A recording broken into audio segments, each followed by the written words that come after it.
Hello everyone, welcome to my new academy channel. मैं आप लोग के साथ शेयर करने जा रही हूँ कि फिजिक्स के कौन से ऐसे चैप्टर्स हैं जिसको आप पढ़ेंगे और जो जो टॉपिक्स मैं बता रही हूँ अगर आप उसको कवर करके जाते हैं तो कहीं ना कहीं आपके लिए बहुत ज़्यादा बेनिफिशियल होगा बोर्ड्स के एग्जाम के लिए।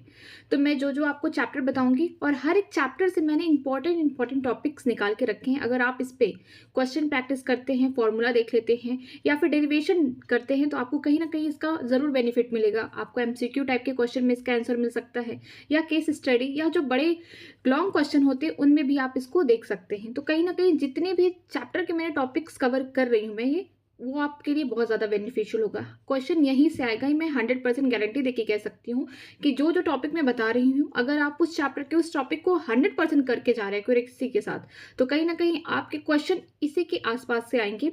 मैंने जितने टॉपिक्स बताए हैं ऐसा तो नहीं है कि सारे टॉपिक्स आएंगे, लेकिन हाँ अगर आप इसको कवर करके जाएंगे तो इतना कन्फर्म है कि पेपर इतने ही टॉपिक से बनने वाला है, इससे बाहर कभी नहीं आएगा। हो सकता है एक दो टॉपिक से ना आए, लेकिन जो जो टॉपिक्स मैं बता रही हूँ इसको ज़रूर कवर करके जाएंगे तो आप कहीं ना कहीं 70 आउट ऑफ 60 मार्क्स पा ही जाएंगे। तो चलिए स्टार्ट करते हैं। क्या है important topic of physics for boards exam. अगर आप सीबीएसई बोर्ड से हैं, राजस्थान बोर्ड से, आप जो भी बोर्ड से हैं, अगर आपको समझ में आता है मेरा ये वीडियो तो आप इसको समझ के खुद से पढ़िए। अगर नहीं आ रहा है तो प्लीज़, अगर सीबीएसई बोर्ड वाले हैं तो आपको टॉपिक इंग्लिश में समझ में आ रही है तो आप उसको ज़रूर करके चाहिए। ठीक है, पहला जो चैप्टर है फिजिक्स में क्लास 12th का इलेक्ट्रिक चार्ज एंड फील्ड्स है। इसमें आपको क्या कर पढ़ना है, पहले तो आपको जनरली जानना है कि इलेक्ट्रिक चार्ज क्या होते हैं, फील्ड्स क्या होते हैं, कूलम्स लॉ वगैरह आप अच्छे से पढ़ लीजिएगा। हो सकता है एक दो न्यूमेरिकल आ जाए कि बताइए कि यहाँ पे एक इक्विलेटरल ट्राइंगल रखा गया है, ठीक है, इस तरीके से यहाँ पे चार्ज है तो बताइए एक दूसरे के ऊपर किस तरीके से कोलम्बिक फोर्स लग रहे हैं। तो आप इस टाइप का नॉर्मल क्वेश्चन आ सकता है, या फिर ये भी पूछ सकता है कि इनके सेंटर पर अगर कोई चार्ज रखा गया है तो इस पर कितने फोर्स लग रहे हैं इन चार्ज की वजह से। मीन्स आप बोल सकते हैं इलेक्ट्रोस्टैटिक फोर्स की बात करेंगे। इसके अलावा अगर मेन बात करें कि आपको कौन सा टॉपिक ज़्यादा अच्छे से कवर करना है तो इलेक्ट्रिक डाइपोल, कि डाइपोल क्या होते हैं, उससे टॉर्क रिलेटेड निकाल लीजिए कि टॉर्क क्या होता है।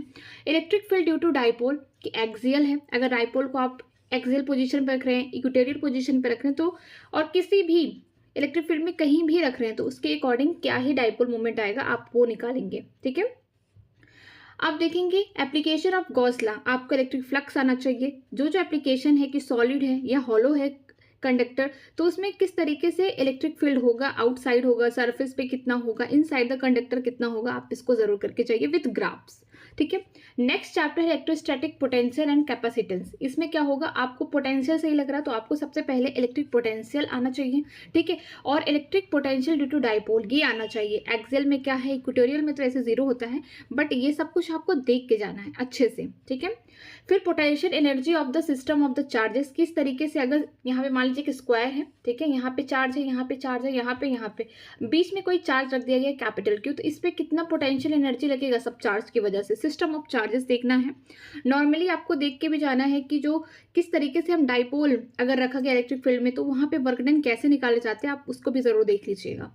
फिर करेंगे इलेक्ट्रोस्टैटिक्स ऑफ कंडक्टर, के कंडक्टर में क्या होता है, अगर हम उसको इलेक्ट्रिक फील्ड में रख देंगे तो क्या होगा कंडक्टर पे, तो वो जो बोल सकते हैं थ्योरेटिकल वाले पार्ट से आप उसको थोड़ा देख लीजिएगा, क्या पता एमसीक्यू या फिर एक दो नंबर वाले क्वेश्चन में भी आ सकता है, वो थ्योरेटिकल बेसिस है। सबसे इंपॉर्टेंट ये है पैरेलल प्लेट ऑफ कैपेसिटर, कि दो पैरेलल प्लेट कैपेसिटर रख दिया गया है तो यहाँ पे क्या होगा, इलेक्ट्रिक फील्ड कितना है, इसको आप करके जाना। इसके अलावा आपको ये भी देखना है कि effect of डायरेक्ट्रिक on the capacitance, कि दो कैपेसिटर के बीच में अगर डायरेक्ट्रिक रख दिया जाए तो क्या इफेक्ट पड़ेगा। ठीक है, फिर आपको न्यूमेरिकल सॉल्व करना है series and parallel combination of capacitor, ये बहुत इंपॉर्टेंट है, ये जरूर आएगा यहाँ से, एक न्यूमेरिकल अगर आता है तो एक क्वेश्चन यहाँ से आएगा।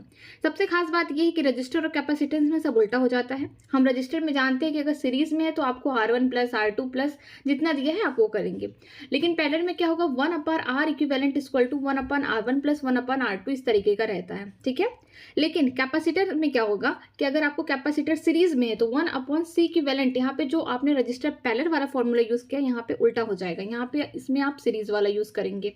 ठीक है, यहाँ पे इसमें सीरीज में यूज करेंगे। अगर इसका पैरेलल पूछा जाए कैपेसिटेंस का तो ये जो होगा सेम होगा C1 प्लस C2, किसका, जैसे जो रजिस्टर आप सीरीज में कर रहे हैं। मीन्स कि ये कहने का मतलब है कि अगर आप रजिस्टर या फिर कैपेसिटेंस किसी को अच्छे से फॉर्मूला आपको याद आ रहा है तो बस आप उसको दिमाग में सोच लीजिए, अगर कैपेसिटेंस में पैरेलल कॉम्बिनेशन में C1 प्लस C2 है तो रजिस्टर में 1/R1 प्लस 1/R2 होगा। ठीक है, तो ये बहुत इंपॉर्टेंट है। इसके अलावा आपको न्यूमेरिकल सॉल्व करना है कि एनर्जी स्टोर इन कैपेसिटर की एनर्जी क्या है, half C V square, half Q B, half Q square by C, ये सारे फॉर्मूलेज देख लेने हैं। और एनर्जी डेंसिटी भी का भी एक फॉर्मूला दिया, तो आप इस पर भी क्वेश्चन प्रैक्टिस कर लीजिएगा। नेक्स्ट चलते हैं, नेक्स्ट है करंट इलेक्ट्रिसिटी। करंट इलेक्ट्रिसिटी से अच्छा खासा नंबर इससे आता है क्वेश्चन का, आप इसको अच्छे से करके जाइए। जैसे न्यूमेरिकल फॉर्मूला है, आपको फॉर्मूले याद रहने चाहिए कि ओम्स लॉ क्या होता है, ड्रिफ्ट करंट क्या है, करंट डेंसिटी क्या है, कौन इसमें वेक्टर है कौन स्केलर है, ये भी इंपॉर्टेंट है। रजिस्टिविटी क्या है, मोबिलिटी क्या है, ये जितने हैं मैंने ये बताया, इसका आपको फॉर्मूला आना चाहिए, न्यूमेरिकल आ सकते हैं इस पे, ठीक है। फिर सबसे इंपॉर्टेंट क्या है, आपको ग्राफ्स देखना है कि टेम्परेचर डिपेंडेंट ऑफ रजिस्टिविटी, किस तरीके से रजिस्टिविटी टेम्परेचर पे डिपेंड करती है। एनसीईआरटी बुक देखिएगा, 3 आपको ग्राफ मिलेंगे, आप उसको जरूर देख के जाइएगा, ठीक है। फिर आपको न्यूमेरिकल सॉल्व करना है किस पे, इलेक्ट्रिकल एनर्जी पे, पावर पे, ठीक है। P इक्वल टू होता है VI, ठीक है, P इक्वल टू होता है I स्क्वायर R। तो आप इस सब पे क्या करिएगा, थोड़ा थोड़ा न्यूमेरिकल सॉल्व कर लीजिएगा। फिर आपको सेल है, सीरीज में पैरेलल कॉम्बिनेशन है, आपको ईएमएफ निकालने के लिए दे देगा, रजिस्टर निकालने के लिए दे देगा, तो आप इसको जरूर देखिएगा। किरचॉफ रूल आप जरूर एक बार सीख लीजिएगा, क्या पता इस पे न्यूमेरिकल आ जाए। और ये भी देख लीजिएगा कि जो फर्स्ट लॉ है, सेकंड लॉ जो किरचॉफ का है, किस पे बेस्ड है, चार्ज पे, कंजर्वेशन ऑफ चार्ज पे है कि एनर्जी पे है। इसके अलावा जो व्हीट स्टोन ब्रिज है, इसका पूरा प्रिंसिपल करके जाइएगा, हो सके आपको इसका डेरिवेशन पूछ ले, इसका प्रिंसिपल पूछ ले, और इस व्हीट स्टोन ब्रिज से आप अननोन रजिस्टर निकाल सकते हो, तो आप इस पे जरूर क्वेश्चन में प्रैक्टिस करके जाइएगा। फिर चलते हैं जो 4th चैप्टर है, जिसका नाम है मूविंग चार्ज एंड मैग्नेटिज्म, ठीक है। अब हम लोग मैग्नेटिक वाले पार्ट पे चल रहे हैं। इसमें सबसे पहले आपको ये देखना है कि motion in a magnetic field, अगर आप किसी चार्ज को मैग्नेटिक फील्ड के अंदर रख देते हैं तो उसका मोशन कैसा होता है, ठीक है। टाइम पीरियड का फॉर्मूला यहीं से डिराइव होगा, रेडियस का, पिच का, तो आप यहाँ से फॉर्मूलेज याद कर लीजिएगा। फिर चलते हैं magnetic field due to a current element by Savart law. आप इसको करिएगा किस तरीके से हम मैग्नेटिक फील्ड निकालते हैं एक करंट एलिमेंट से, ठीक है। कोई कंडक्टर यहाँ पे छोटा सा करंट एलिमेंट लेके आप किसी पॉइंट पे, पी पॉइंट पे मैग्नेटिक फील्ड निकाल रहे हैं, तो आप ये फॉर्मूला अच्छे से याद करिएगा, वेक्टर फॉर्म वाला भी, स्केलर फॉर्म वाला भी, ठीक है। एम्पियर सर्किटल लॉ आप अच्छे से करिएगा इसको, क्योंकि अगर आप जब भी मैग्नेटिक वाला पार्ट पढ़ रहे तो आप इसको इलेक्ट्रोस्टैट से कंपेयर करके पढ़ेंगे, तो आपको बहुत जल्दी इजी रहेगा कि आप याद कर लेंगे। और सबसे इंपॉर्टेंट क्या है, magnetic field on the axis of circular current loop, इस पे जरूर क्वेश्चन आएगा, ये 100% है, इस पे जरूर क्वेश्चन आएगा, ठीक है। Force between two parallel current, इसको आप देख लीजिएगा, नॉर्मल सा फॉर्मूला है, आप उसको कर लीजिएगा, डिराइव भी कर लीजिएगा। Torque on the current loop magnetic dipole, ठीक है। जब भी आप टॉर्क पढ़ रहे हैं या फिर मैग्नेटिक डाइपोल मूवमेंट पढ़ रहे हैं, तो आप इलेक्ट्रोस्टैट और मैग्नेटिक दोनों को एक साथ कंपेयर करके पढ़ेंगे, तो आपको जल्दी से याद हो जाएगा, आपका दोनों कवर भी हो जाएगा साथ में, ठीक है। फिर आपको पढ़ना है द मूविंग कॉइल गैल्वेनोमीटर, इसको अच्छे से इसका पूरा प्रिंसिपल देखना है, कैसे वर्क करता है, क्या होता है इसमें, आप इसको बहुत अच्छे से इसको करके जाइएगा, ठीक। मैग्नेटिज्म एंड मैटर चैप्टर में चलते हैं, ये पूरा थ्योरेटिकल बेस है, इसमें ज़्यादा कुछ आएगा नहीं, अगर थ्योरीज आएगा या फिर आपको वही डाइपोल मूवमेंट जो आप इसमें कवर करेंगे यही सेम इसमें रहेगा। द मैग्नेटिक फील्ड लाइन किस तरीके से रिप्रेजेंट होती है कि अगर कोई बार मैग्नेट है तो मैग्नेटिक फील्ड लाइन कहाँ, नॉर्थ से साउथ जाती है, साउथ से नॉर्थ, ये डायरेक्शन याद करना बहुत ज़्यादा जरूरी है। फिर देखिए dipole in a uniform magnetic field, अगर आप यूनिफॉर्म मैग्नेटिक फील्ड में कोई डाइपोल रखते हैं तो क्या इफेक्ट देखने को मिलेगा, टॉर्क कैसे निकलेगा, ठीक है। उस मैग्नेटिक फील्ड में क्या होगा, डाइपोल मूवमेंट कैसे निकलेगा। तो आप जब भी ये डाइपोल वाला पढ़ें, कभी भी एक्सियल हो इक्वेटोरियल हो, तो आप इलेक्ट्रोस्टैट से कंपेयर करके पढ़ें, ठीक है। चाहे टॉर्क निकालना आना हो, चाहे आपको डाइपोल मूवमेंट ही निकालना आना हो, चाहे एनर्जी निकालना आना हो, potential energy due to dipole, ठीक है। तो आप ये सारी चीज़ों को क्या करें, कंपेयर करके पढ़ेंगे, तो आपको बहुत ईजिली याद होगा, ठीक है। नेक्स्ट है मैग्नेटाइजेशन एंड मैग्नेटिक इंटेंसिटी, इसको पढ़ लीजिएगा। मैग्नेटिक प्रॉपर्टी ऑफ मटेरियल, ये बहुत इंपॉर्टेंट है, सबसे इंपॉर्टेंट इसमें डायामैग्नेटिक है, पढ़िएगा तीनों, लेकिन सबसे इंपॉर्टेंट ध्यान दीजिएगा डायामैग्नेटिक को, पैरामैग्नेटिक भी इंपॉर्टेंट है और फेरो भी है, ठीक है। आगे चलते हैं, आगे है इलेक्ट्रोमैग्नेटिक इंडक्शन, ईएमआई में देखते हैं। फैराडे लॉ ऑफ इंडक्शन सबसे ज़्यादा इंपॉर्टेंट है, यहाँ पे ईएमएफ पूछ सकता है, यहाँ पे फॉर्मूला मैंने लिख दिया है। फिर देखिए है मोशनल इलेक्ट्रोमोटिव फोर्स, ठीक है, आप इसको देख के जाइएगा। इंडक्टेंस देख के जरूर जाइएगा कि म्यूचुअल इंडक्टेंस क्या होता है, सेल्फ इंडक्टेंस क्या होता है। एसी, ये जनरेशन नहीं है, एसी जनरेटर है, सॉरी, ठीक है। यहाँ पे एसी जनरेटर आप अच्छे से देख के जाइएगा किस प्रिंसिपल पे ये बेस्ड है, क्या इसका मैकेनिज्म है। जहां जहां मैंने कहा है कि इसको देख के जाइएगा, तो इसका मतलब है वो डेरिवेशन के फॉर्म में आ सकता है, चाहे एसी जनरेटर हो गया हो, या फिर मूविंग कॉइल गैल्वेनोमीटर हो चुका हो, या फिर बोल सकते हो व्हीट स्टोन ब्रिज। ये सारी चीज़ों को बहुत अच्छे से देख के जाइएगा, न्यूमेरिकल भी सॉल्व करिएगा, इसके प्रिंसिपल देखिए कैसे वर्क करता है, ये सारी चीज़ें करके जाइएगा, क्या पता ये लॉन्ग वाले क्वेश्चन में आ सकता है, ठीक है। तो इसको जरूर कवर करके जाइएगा। नेक्स्ट चलते हैं, सबसे बोल सकते हैं सबसे डरावना या भयानक चैप्टर जो है अल्टरनेटिंग करंट, ठीक है। इजी है, ज़्यादा घबराने की बात नहीं है। आप इसको देखिएगा कि AC voltage apply to resistor, किस तरीके से आरएमएस वोल्टेज कैसे निकालेंगे, आरएमएस करंट, पीक करंट कैसे निकालेंगे। जैसे कि जानते हैं V R M S equal to होता है √2 वी नॉट। वी नॉट क्या है, पीक वोल्टेज है। तो आप इस तरीके से फॉर्मूलेज याद कर लीजिएगा, आप सीख लीजिएगा कैसे अप्लाई करना है, ठीक है, न्यूमेरिकल के फॉर्म में। फिर AC voltage applied to inductor में यहाँ पे एक्सएल इक्वल टू होता ओमेगा एल।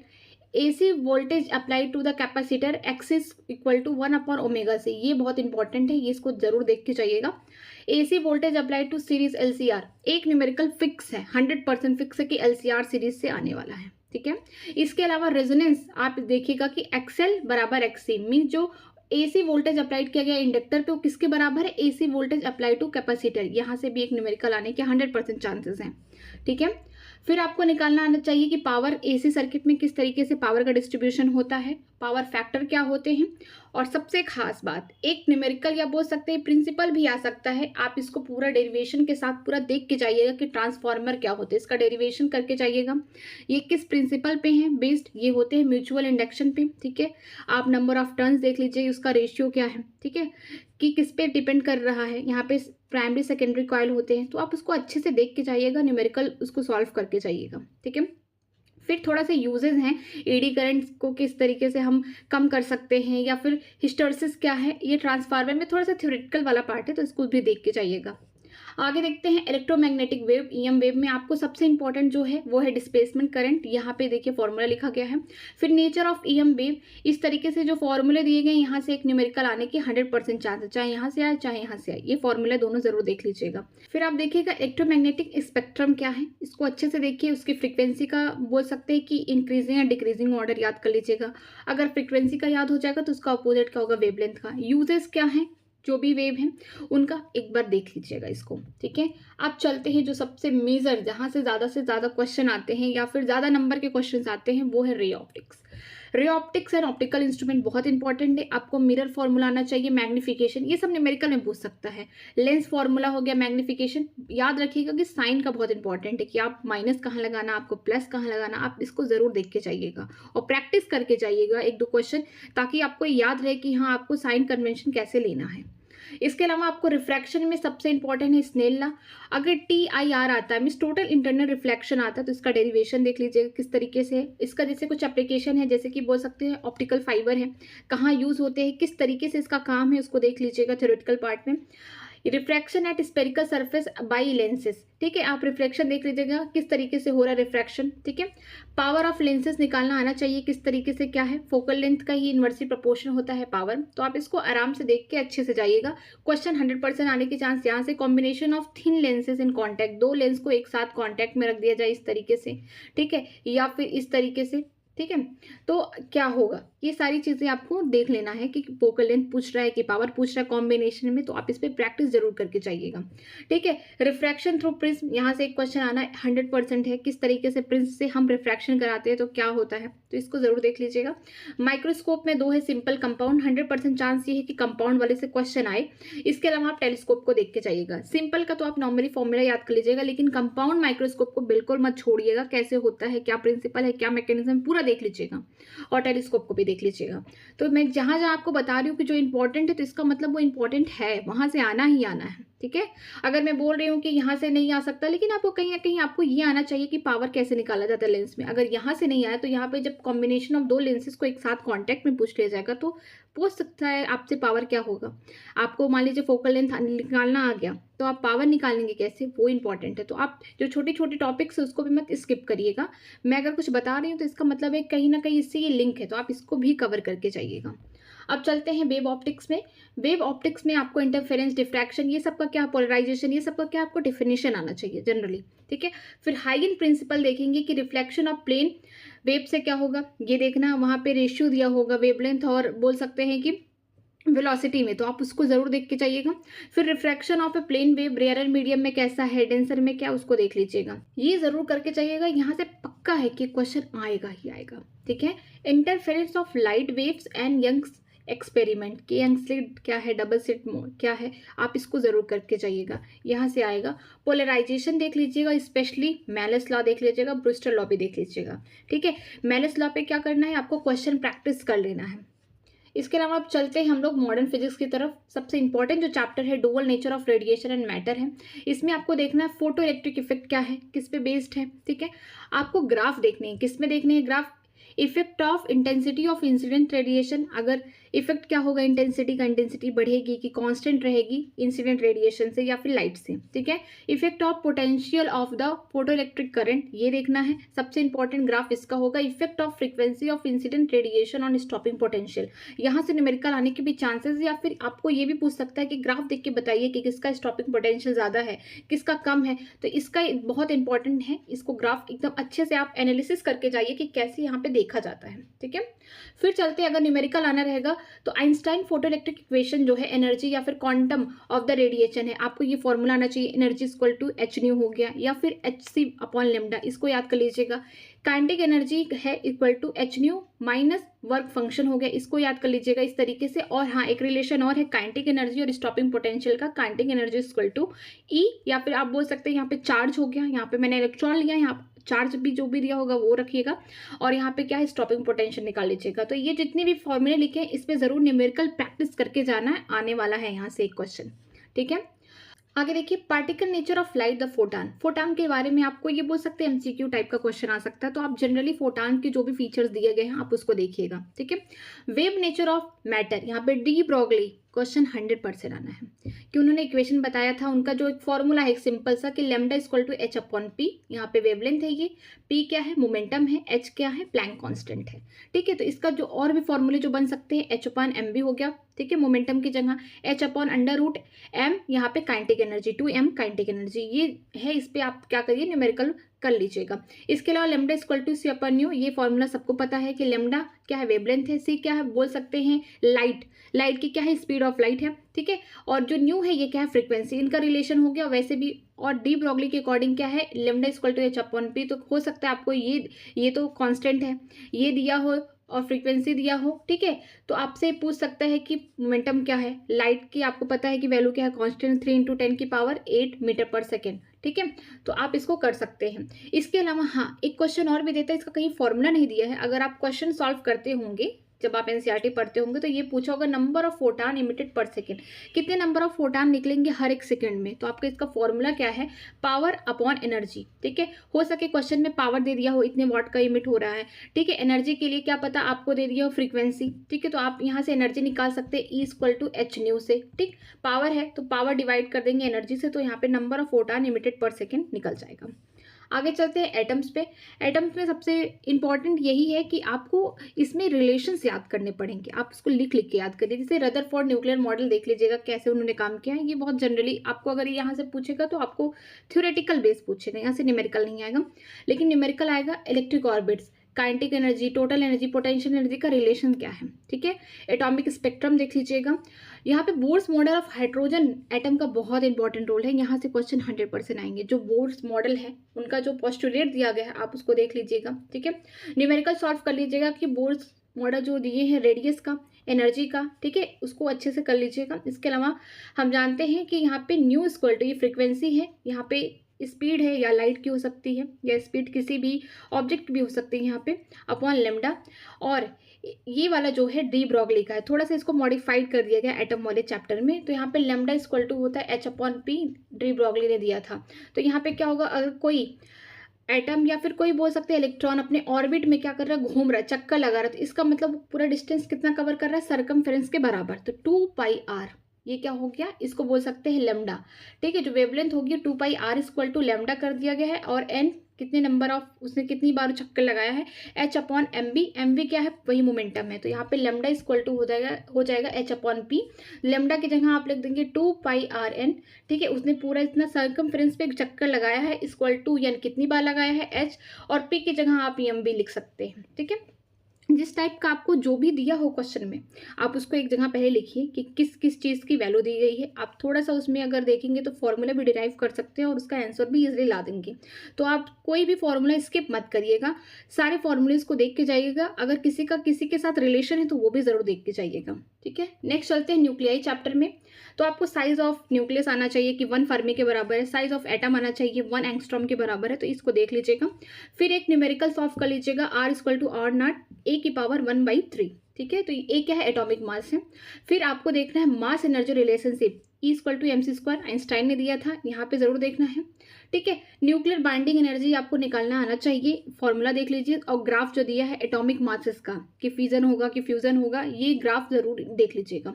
फिर न्यूक्लियर फोर्स क्या है, रेडियो एक्टिविटी क्या है, इसके अलावा सबसे इंपॉर्टेंट क्या है, न्यूक्लियर एनर्जी, फिजन का हो रहा है, फ्यूजन क्या हो रहा है, वो जरूर देखिएगा। आगे चलते हैं, आगे है semiconductor electronic material devices and simple circuit, ठीक है। ये लास्ट चैप्टर है। यहाँ पे डिफरेंसेस देखना है, कंडक्टर क्या है, इंसुलेटर क्या है, सेमीकंडक्टर क्या है, सारी चीजें। और सबसे इंपॉर्टेंट क्या है, एक्सटेंसिव सेमीकंडक्टर क्या है, ठीक है। पी टाइप क्या होते हैं, एन टाइप क्या होते हैं, किसमें होल नंबर ऑफ होल्स ज्यादा है नंबर ऑफ इलेक्ट्रॉन से, किसमें नंबर ऑफ इलेक्ट्रॉन ज्यादा है नंबर ऑफ होल्स से, तो ये देखना है। पीएन जंक्शन फॉर्मेशन किस तरीके से होती है, सेमीकंडक्टर का इस्तेमाल किया जाता है पीएन जंक्शन का, ताकि हम डायोड बना सके।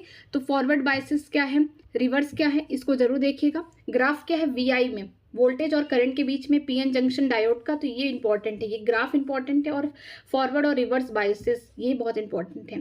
फिर लॉजिक गेट का रिप्रेजेंटेशन आना चाहिए कि और गेट क्या होते हैं, नॉट क्या होते हैं, नैंड क्या होते हैं, एंड गेट क्या होते हैं, ट्रुथ टेबल बनाने आना चाहिए। तो यहाँ से एक क्वेश्चन आएगा।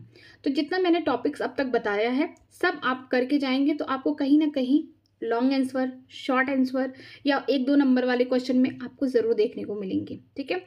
मैं तो इस चैनल पे आपको सिर्फ बायोलॉजी पढ़ा रही हूँ। अगर आप कहते हैं तो मैं और भी कोशिश करूँगी कि अगर आपको फॉर्मूला नोट्स वगैरह चाहिए फिजिक्स या केमिस्ट्री किसी के भी, तो आप चैप्टर में कमेंट करिएगा, मैं उसका दूंगी। अगर आप बायोलॉजी मुझसे पढ़ना चाहते हैं तो मैंने क्लास 12 की पूरी बायोलॉजी इसी चैनल पर पढ़ा रखा है। आप चाहेंगे तो वीडियो के डिस्क्रिप्शन बॉक्स में सारे चैप्टर्स के लिंक दिए गए, आप वहां से जाके देख सकते हैं, ठीक है। अगर आप कमेंट करते हैं तो मैं इंपॉर्टेंट टॉपिक या फिर चैप्टर्स बता सकती हूँ बायोलॉजी के नेक्स्ट वीडियो में। तो आप बोलेंगे तो मैं इंपॉर्टेंट टॉपिक्स, इंपॉर्टेंट चैप्टर निकाल के केमिस्ट्री और बायोलॉजी के भी दे दूंगी, ठीक है। जो मैंने अब तक टॉपिक्स बताए हैं, अगर आप इसको करके जाते हैं, न्यूमेरिकल सॉल्व करके जाते हैं, डेरिवेशन देख लेते हैं और फॉर्मूलेज याद कर लेते हैं, तो कहीं ना कहीं आप 60 मार्क्स जरूर एक्वाइर्ड कर लेंगे, ठीक है। उससे ज़्यादा भी कर सकते हैं, लेकिन अगर आप इतने को कवर किए तो आपका 100% पेपर इन्हीं टॉपिक से आने वाला है। थोड़ा ज़्यादा है बट मैं 100% की गारंटी ले रही हूँ कि अगर कोई स्टूडेंट इसको पूरा करके जाता है तो उसका 100% ये रहेगा कि हाँ उसने ये सारे टॉपिक्स को कवर किए हैं।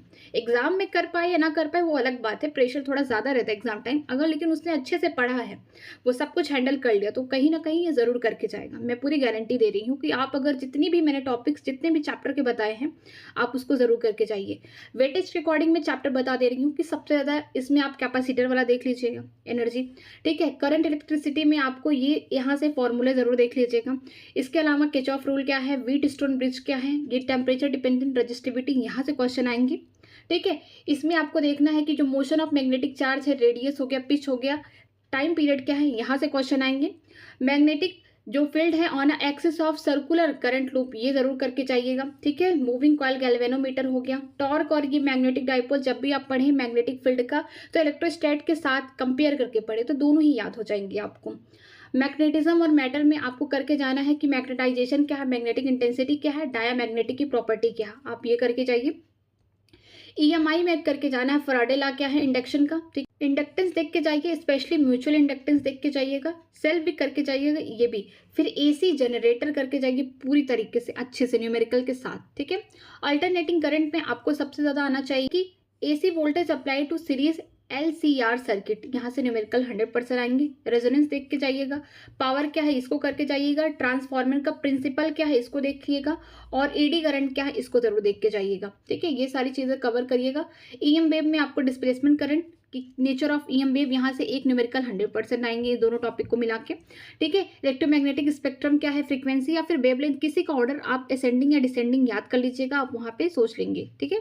और ये भी पूछ सकता है कि उनके यूजेस क्या होते हैं, थोड़े थोड़े यूजेस है, थोड़े थोड़े उसको देख लीजिएगा, 2-3 बार रिवाइज करेंगे तो याद हो जाएगा। रे ऑप्टिक्स में आपको ये फॉर्मूले आने चाहिए मैग्निफिकेशन का, चाहे मिरर फॉर्मूला हो चाहे लेंस फॉर्मूला हो, दोनों का, ठीक है। स्नेल लॉ देख लीजिएगा, और सबसे इंपॉर्टेंट है TIR, ठीक। इसके अलावा combination of lenses and contact, इसको देखिएगा। अगर माइक्रोस्कोप पढ़े तो कंपाउंड और टेलीस्कोप जरूर देखिएगा। और प्रिज्म से एक सवाल आएगा, प्रिज्म को अच्छे से पढ़िएगा, ठीक। वेव ऑप्टिक्स में आप डेफिनेशन वगैरह देख लीजिएगा। और सबसे इंपॉर्टेंट है interference of the light wave young experiment, यहाँ से क्वेश्चन आएगा। और मैलस लॉ से एक क्वेश्चन आएगा 100%, इसको जरूर देख के जाइएगा। Dual nature of radiation and matter में फोटो इलेक्ट्रिक इफेक्ट देख लीजिएगा, ये ग्राफ सब देख लीजिएगा। आइंस्टाइन फोटो इलेक्ट्रिक इक्वेशन जो दिया गया है, ये पूरे इक्वेशन पे आप जरूर न्यूमेरिकल सॉल्व करके जाइएगा, ठीक है। और डी ब्रॉगली वाला ये जो वेवलेंथ का ये पूरा इक्वेशन है, इसको जरूर देख लीजिएगा। और यहाँ पे जो नंबर ऑफ फोटॉन इमिटेड पर सेकंड है, पावर अपॉन एनर्जी, यहाँ पे आपको क्वेश्चन जरूर देखने को मिलेंगे।